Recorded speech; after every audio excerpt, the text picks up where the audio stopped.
Hello there and welcome to the new tutorial Power BI Bookmarks.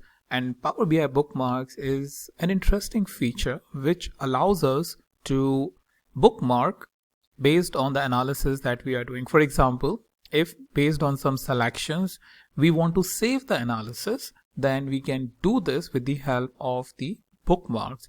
Also, bookmarks have some innovative uses as well, which I will show you in a separate video. But here I want you to introduce to the bookmark feature, which is in the Power BI, and make the basic use of it so that you have multiple analysis saved based on just one single dashboard for your user, which may be very helpful. Let's say if you are giving a presentation, you don't have to make all the selection, but you just pre-select all the analysis, like multiple analysis based on multiple selections, and just present it in the front end. And this sheet, before I move ahead, just wanted to show you that this sheet is present in the description, which you can see or access to jump directly onto any other tutorial which is present here, and I have posted earlier on the YouTube with the link information and title information.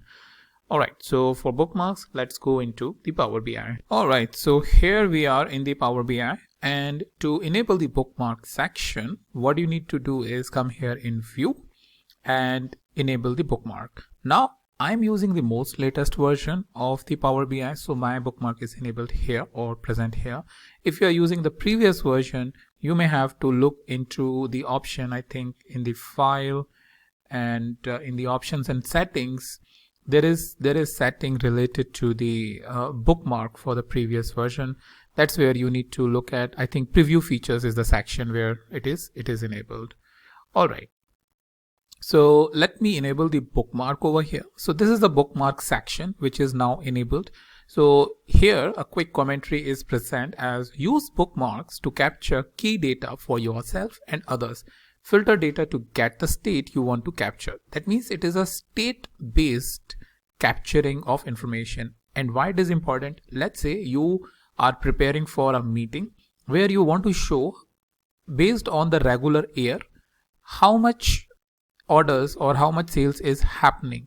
So in that case, this is just a very simple example, but think like you have regular year and couple of more selections, and you want to make sure that you are doing those selection in advance and saving those selections so that you don't have to do those reselection within the meeting. And sometimes it happens, we don't even remember. So in scenario where you have to do multiple selections and save it, do the selection first, click on the add over here, and here from these three ellipses, more options, come here and rename this and say regular year sales, right? Similarly, let's say you made some more selections like Express Air over here, and maybe a couple of more selections based on the filters that is present to you to do a comparison between two. You can come back here and click on add, and then again you can click on rename, and here we will say Express Air sales. So this is just an idea I wanted to give you, that I am just doing one selection, but you may have multiple filters and you want to do multiple selection and want to save it over here. Now, let's say we have a meeting and we have opened our this application and we want to look at how our regular year sales looks like. So based on whatever selection we have made, 4, 5, 8, 10, we can just click over here and all those selections will appear over here. Similarly, if I select Express Air related analysis that we made, that analysis will come over here.